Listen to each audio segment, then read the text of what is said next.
where the experts meet. Online learning, practical and sweet. Every Saturday, 9 a.m. Central Time. YouTube, Facebook, X, and LinkedIn. Online. Hey, good morning and welcome to Urinary. I'm your host, Vic Senese, back in the flesh. No pre-recorded on this one. I'm back from my cruise. Had a great time in case you're interested, but always kind of miss getting back in the studio and meeting with everybody online. So it's great to have everybody back. Hey, if you're just checking us out for the first time, don't forget to like and subscribe to the show. You guys are killing it on the subscriptions. We're up to over 6,000 subscribers. And 2.5 million. We just turned another 500,000 over. So it sounds like we're doing good. All right. So let's talk a little bit about what's going on here today.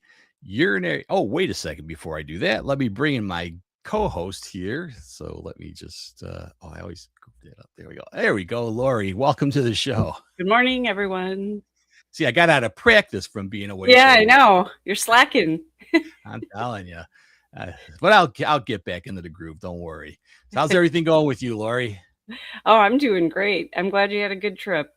Yeah, it was a lot of fun. Glad to, like I said, glad to kind of be back in a way. It's nice to get away.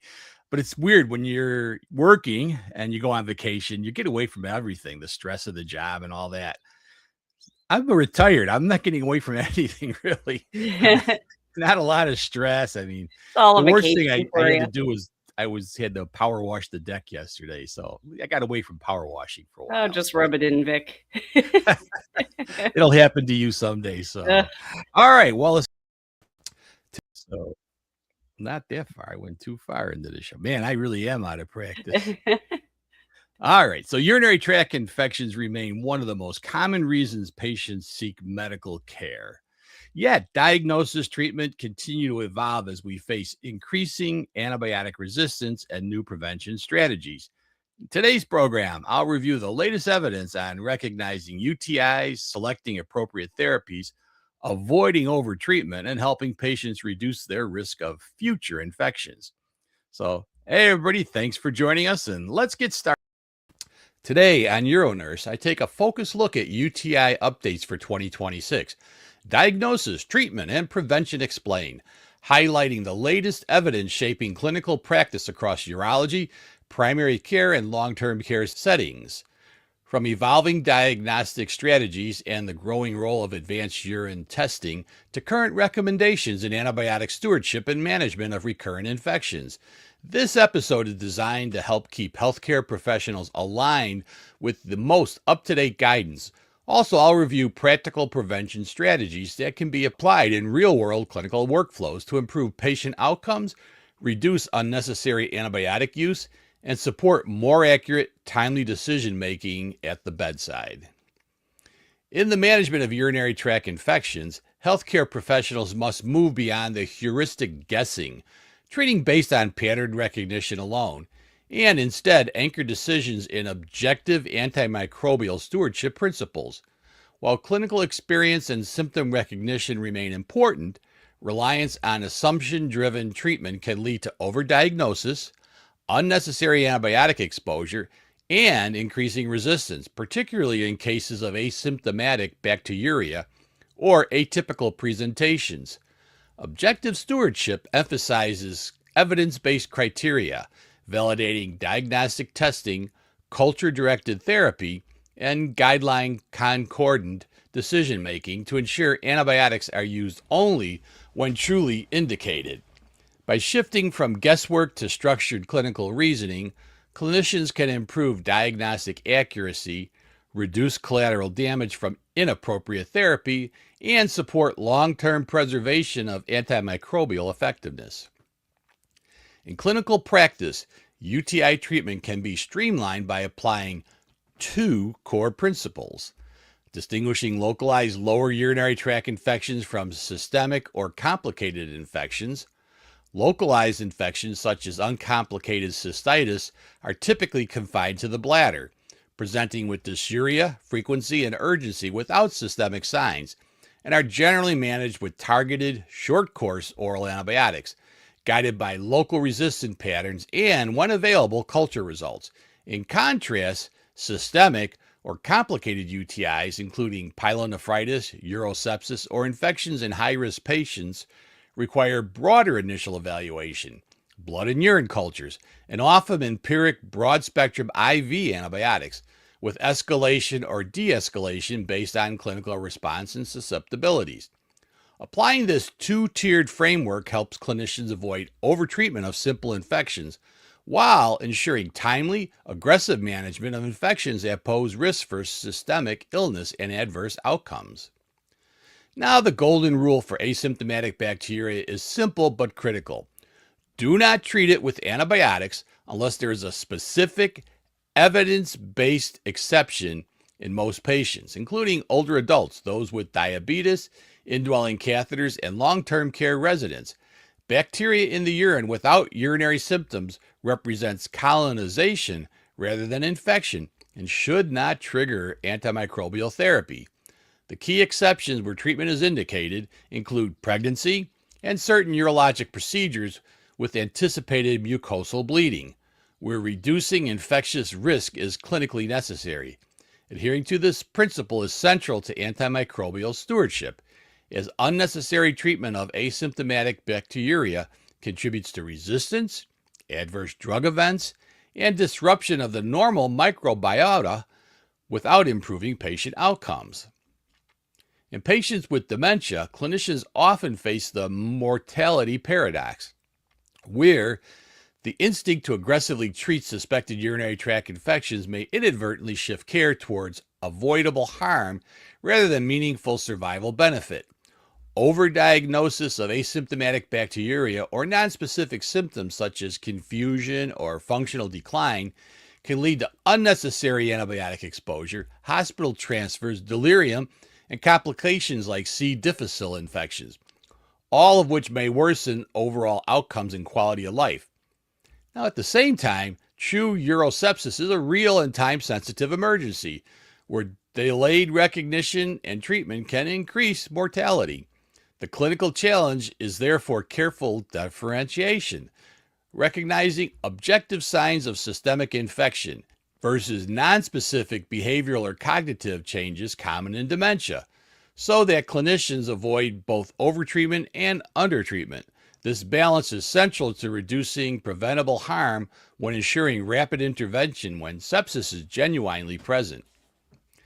In suspected UTIs presenting with delirium, especially in older adults, the verification first pathway prioritizes confirming true infection before initiating antibiotics.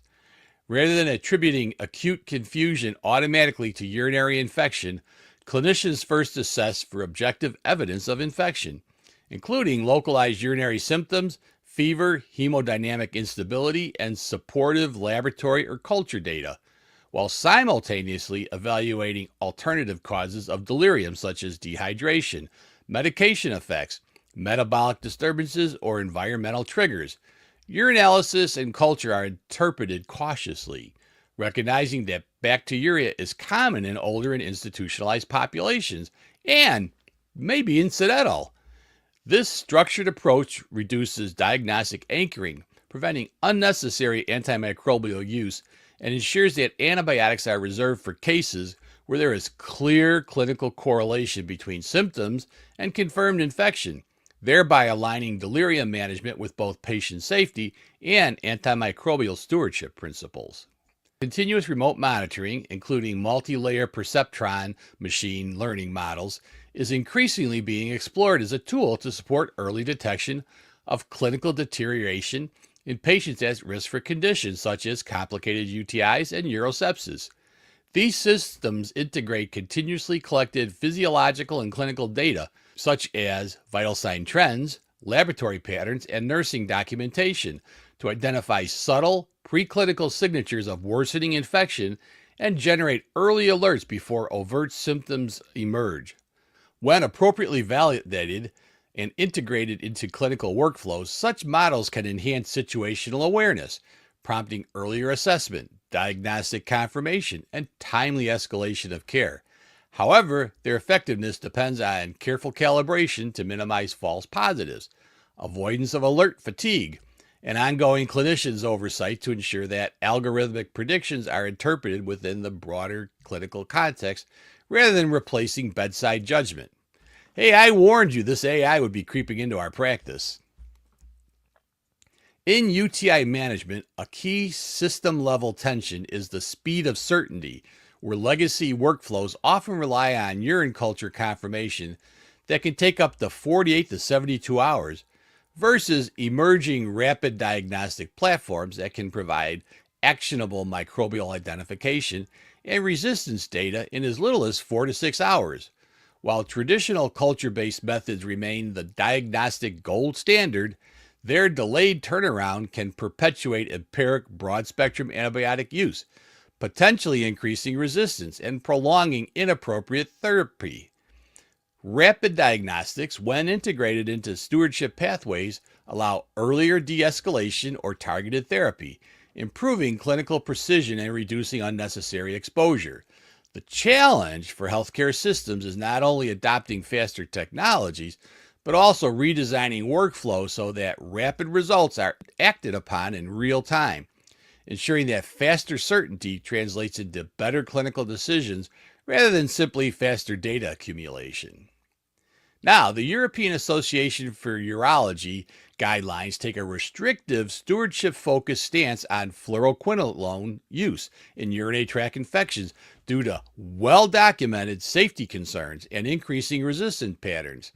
Fluoroquinolones are no longer recommended as first-line therapy for uncomplicated cystitis and are generally reserved for situations where alternative agents are unsuitable and susceptibility is confirmed, particularly in more complex infections such as pyelonephritis or complicated UTIs.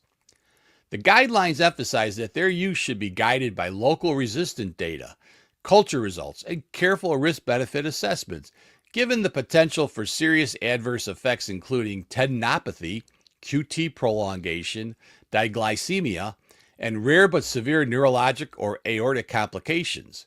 Overall, the EAU framework prioritizes narrower spectrum agents whenever possible and reinforces fluoroquinolone stewardship as a critical component of preserving antimicrobial effectiveness. The PRISMA-aligned approach is a first-line therapy for uncomplicated urinary tract infections, emphasizing narrow-spectrum targeted agents such as nitrofurantoin, trimethoprim sulfa, and cephalexin, selected based on local antibiograms, patient-specific factors, and resistant patterns. Did you guys look at your antibiograms ahead of time?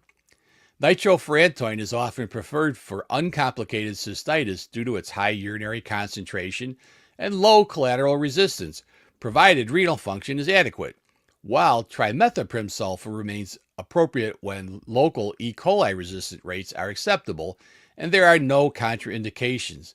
Cephalexin serves as an alternative option, particularly in patients with intolerance or contraindications to first-line agents, though it may be less optimal in some resistant settings. Across all choices, the PRISMA framework reinforces the importance of limiting treatment duration, avoiding unnecessary broad-spectrum antibiotics, and aligning prescribing practices with stewardship principles to preserve antimicrobial efficacy while maintaining high clinical cure rates.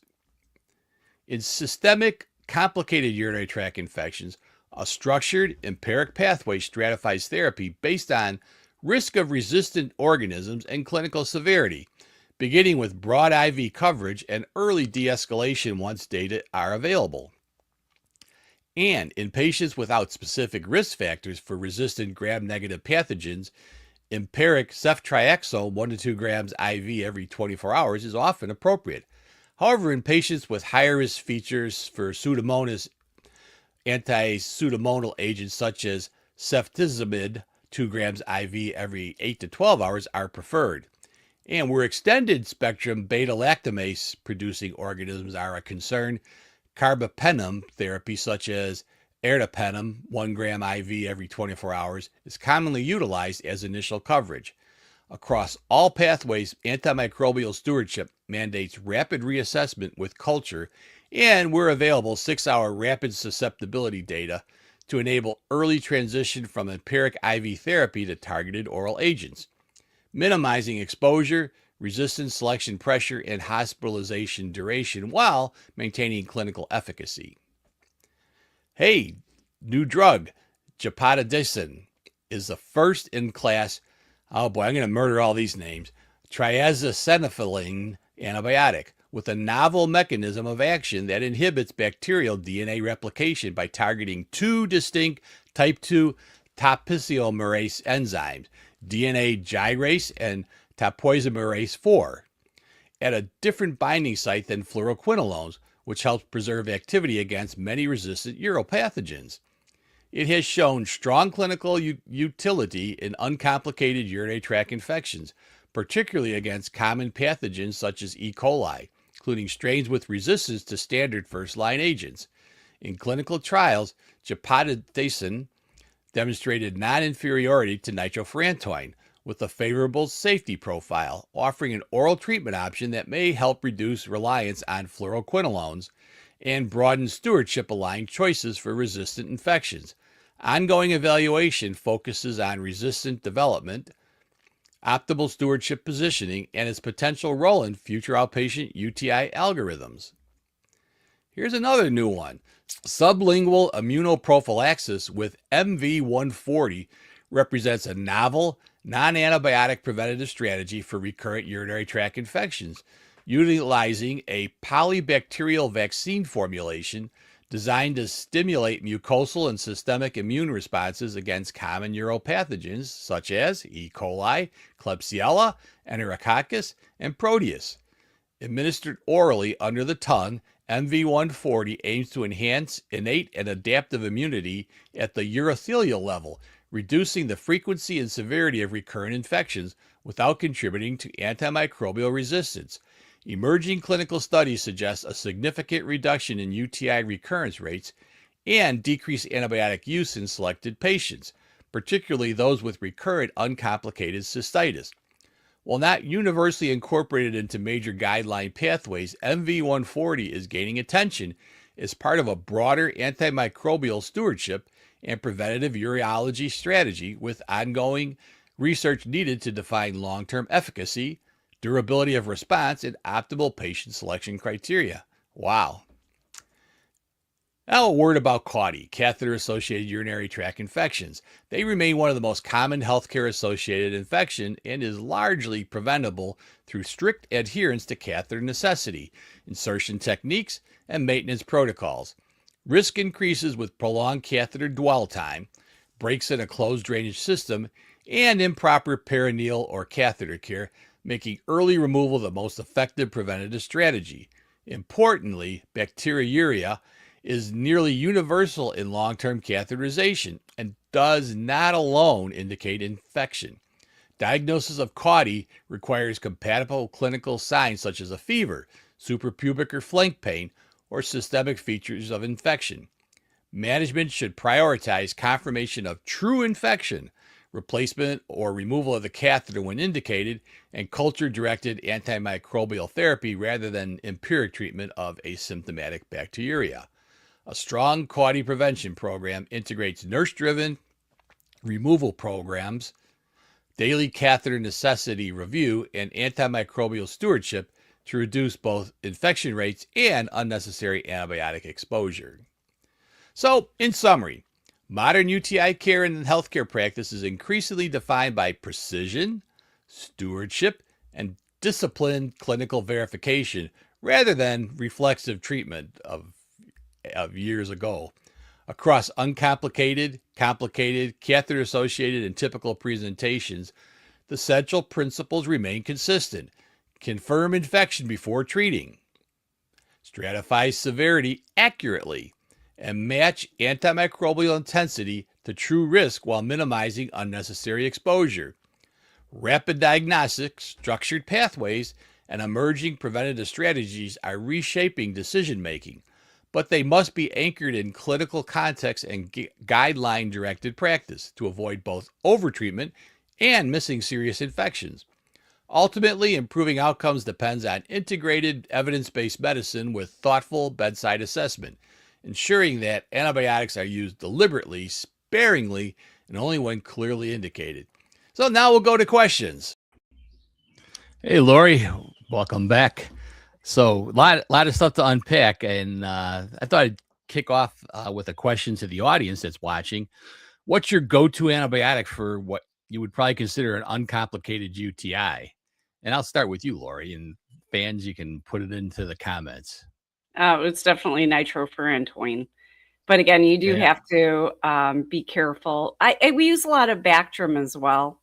Mhm. But we got to be careful with Bactrim with people on, Coumadin and things like that. But the macrobid, if it's a healthy young person, that's a go-to. And I think now the treatment, we used to do 7, 10 days, and now it's 3, Shorter. 5. Yeah, definitely. It's shorter. So that's what we use. Yeah. And are you getting a culture on everybody ahead of time, or kind of treat then or culture then treat them right away? Yeah, we usually culture them, but we wait for the results usually to start treatment, unless Mhm. they're severely symptomatic. Maybe some of our providers will go ahead and put them on an antibiotic if it's pretty obvious and they're miserable. But if they just have simple symptoms, we will wait until the culture comes back to make sure that we're putting them on appropriate treatment and not Yeah. just playing from.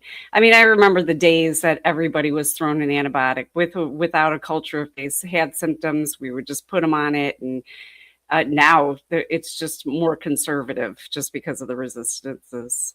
Yeah. And in all fairness, years ago you had to wait 3 days at least for a culture to come back. Now Yeah. we've got these more rapid tests that are coming back overnight. And then what I kind of talked to about in the thing with the slides I was going through is there's actually some that are 6 hours now that are going to be coming out. I don't think they're FDA Wow. approved yet, but they're just amazingly fast and with sensitivities, the way they're able to grow it. I'm a big Wow. Star Trek fan. That's kind of what I think about when I watch some of the stuff happening right now with AI Yeah. and all this stuff is it's getting closer to the practice of medicine that you see on Star Trek. Just Right. you, It's you crazy. run over that little scanner and this guy has this and this is what I need to do to treat it. So Right. neat. Right.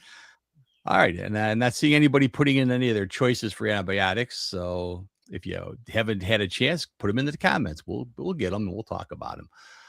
Now I've been around for a while, obviously, and I can remember when the quinolones first hit the market. Oh, I mean, it was like the wonder drug that had just finally came to market, and they would come in and tell you that this is the first antibiotic that you're never going to see, and they said never going to see resistance to. And I guess, I mean, we all know that never happened. Yeah, bacteria are smarter than we are. What can I say?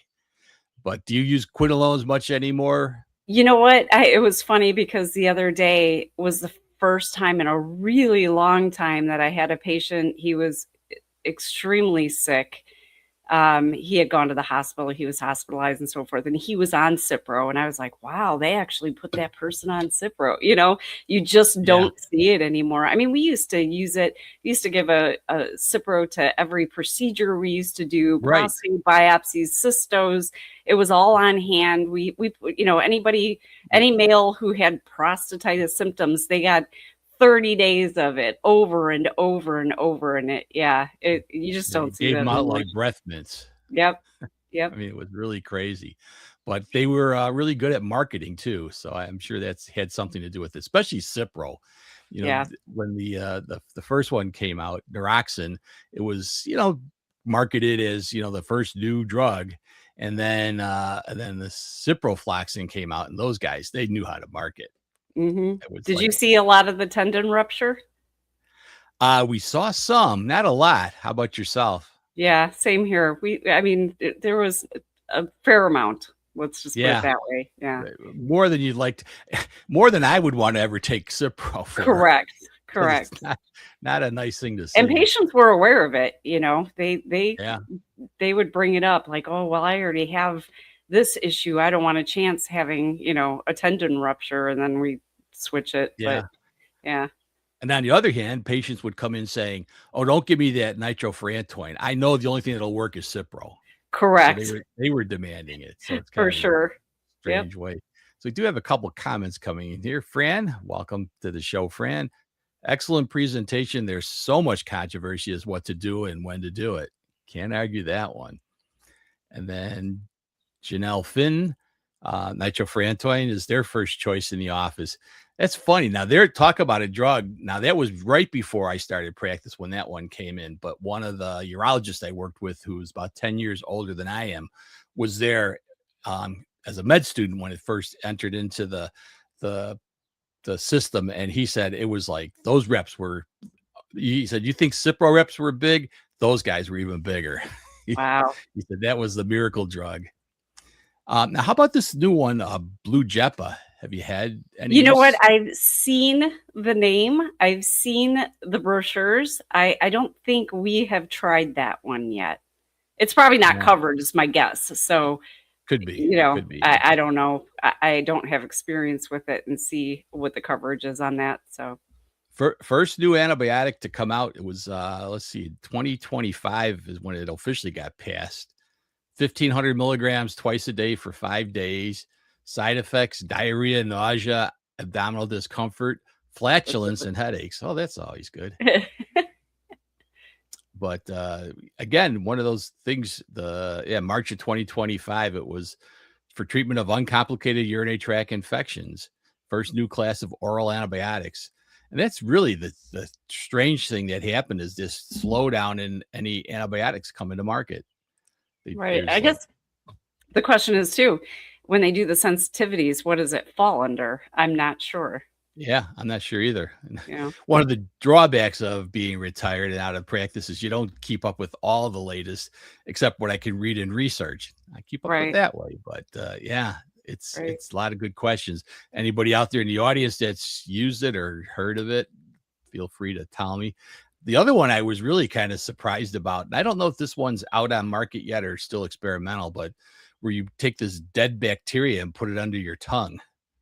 For urinary, it's an immuno response. I mean, it makes sense. I mean, we do things like BCG. You would never think that inoculating the bladder with tuberculosis would treat bladder cancer, but so it's a preventative medication. So it's a medication for urinary tract infection. Yeah. And they put it, you just put this under your tongue. And I was surprised when I read it in the literature, like, well, they're coming up with everything now. So it's good to know there's new things out there. Interesting. So I think urinary tract infections, the treatment of them has really changed. I mean, it used to be you treated everybody because it was probably easier just to give somebody a pill than have to go through all the trouble of trying to dig down to what's going on. But one of the big discoveries that I found in my career that surprised me is, number one, I was taught urine was sterile, and it's not. Right. Todd Thompson talked about that at one of our shows about the human microbiome, and that there's a lot of stuff that belongs in our urine. So sometimes sterilizing the urine or trying to sterilize it, not the best thing. Yeah, I think the hardest part about the antibiotics are those who have been used to being treated all the time for whatever symptom, and now we're telling either the family member or the patient, yeah, you have cloudy, foul-smelling urine, but you don't have any other symptoms, we're not going to treat it. And those are the people that, can you do a urine culture at every cath change? And you're like, no, if you're not having symptoms, we are not doing a urine culture. And you try to explain it's probably going to come with bacteria, but we're not going to treat it if you're not having any symptoms. And that's the hardest thing for people to comprehend. They don't get it. Even just last week, I had a home health nurse call because of a patient having foul smelling urine. Well, does she have any other symptoms? No. And I think the other one that's really difficult are these elderly, that one of the signs of UTI in elderly could be confusion or fatigue. Right. And you get these people, these family members saying, oh, my mom, my dad, whatever, they're really tired and confused. I think they have a UTI. And it's hard because it could be just because they're elderly and they have confusion or fatigue. How do you determine what's appropriate? Yeah, and that used to be the training back then is always watching the elderly for signs of some cognitive changes, because could just be a simple urinary tract infection. Well, now that's just not true. We need to dig deep, make sure that we're treating a urinary tract infection and not missing who knows, something else had happened. Right. So Fran Foley said, I've been retired for 2 years. Ever so grateful for the SUNA, I guess that's probably SUNA annual conference, so I can keep up on new meds. Janelle said, we still do 7-day treatments across the board. Interesting. You both say 3 to 5 at a urology office. Yep. Our providers say that many patients have recurrent UTIs, need longer treatment. What do you feel about that? So I'll let you start off with that. Do you think the 7-day treatment stands anymore? I don't. We might give a longer course to somebody who might be a little bit older. Maybe their creatinine or their kidney function isn't the best. We'll do a longer treatment, but recurrent urinary tract infection patients, no, we still give the typical 3 to 5. I don't know if there's any studies out there that say putting them on longer antibiotics is better for somebody who has recurrent UTIs. And the most recent AUA guidelines that I looked at did not encourage long-term antibiotics. The thought years ago was you wanted to wipe out all the bacteria, because if you left some behind, then it would just grow back. So that's why the long course of therapy was initiated. We also, one of a couple of our providers had talked about UTI, and it used to be where somebody would take a course of antibiotics and say, I still have symptoms. Well, it's appropriate to retest them just to make sure things didn't change or what have you. But in most cases, they say after an infection, it could take 3 months for the mucosa to rebuild. And so symptoms are not uncommon for up to 3 months after you have an infection. So you have to be careful with, do you think that their UTI is not, it's not cleared yet. So they put them on more antibiotics. And that's right. Usually they need probably anti-inflammatories maybe instead. Correct. Yeah. Antibiotics. So, and that brings up a good point. One of the things that I also learned was that sometimes with especially our elderly female patients, the lack of estrogen is huge. These women are coming in seeing, multiple urologists for their recurrent urinary tract infections, and we started treating with estrogen, and suddenly they're not coming back for our urinary tract infections, and it was just an estrogen lack. Definitely one of our big things when we see recurrent UTIs in, especially in, the females in menopausal age. Yeah. And it doesn't affect it doesn't matter if they have a history of breast cancer, family, whatever, that's all. We still put them on it. And it's amazing how you keep these people away. The fear was always oral estrogens, and they didn't realize vaginal estrogen. But vaginal estrogen cream is fine. Yeah. Right. Just treat right at the source. So lots of interesting things that have changed. It's kind of fun to. That's why I always love urology. It's always interesting. Janelle said estrase is also first line defense. Thanks for mentioning. So bringing that one out there. So I had asked one time. I asked one time. I said, "Well, okay, so should you maybe have people in menopausal age or older using estrase even before you start to have the problem of recurrent UTIs, because it's good for other things?" And they said yes. A lot of people recommend estrogen cream for anyone in that age group, just to prevent future problems. Absolutely. It's often overlooked, and sometimes the simplest things are the ones that we miss. So it's been a great discussion. I think we certainly could go on and on about UTIs forever, because it's an interesting subject. That's why I decided to do a talk on it, because there's been some changes, some new drugs I noticed coming out to market, and I thought, well, this is a good time to revisit it. So it's always fun to kind of chat about that. Now, next week, we're going to come back to a subject that I haven't talked about in a long time, and I'm not going to talk about it, but I've got a guest speaker who does urodynamics, and she's going to be talking about urodynamics, and I think it's going to be fun to listen to see where we're at on that, because I haven't done urodynamics in years, so I'm sure there's some things that changed, but here's a little promo on that. Learn how to properly set up and perform urodynamic testing in this comprehensive, step-by-step clinical guide designed for nurses advanced practice providers, and urology professionals. In this episode of Urinary, host Vic Senese is joined by urodynamic expert Vicky Clark to break down everything you need to know.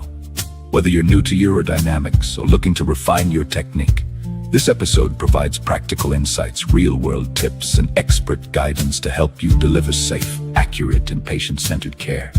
Join us on June 27th at 9 a.m. Central Time to learn more. I look forward to seeing you all there. Don't miss it. I gotta love AI.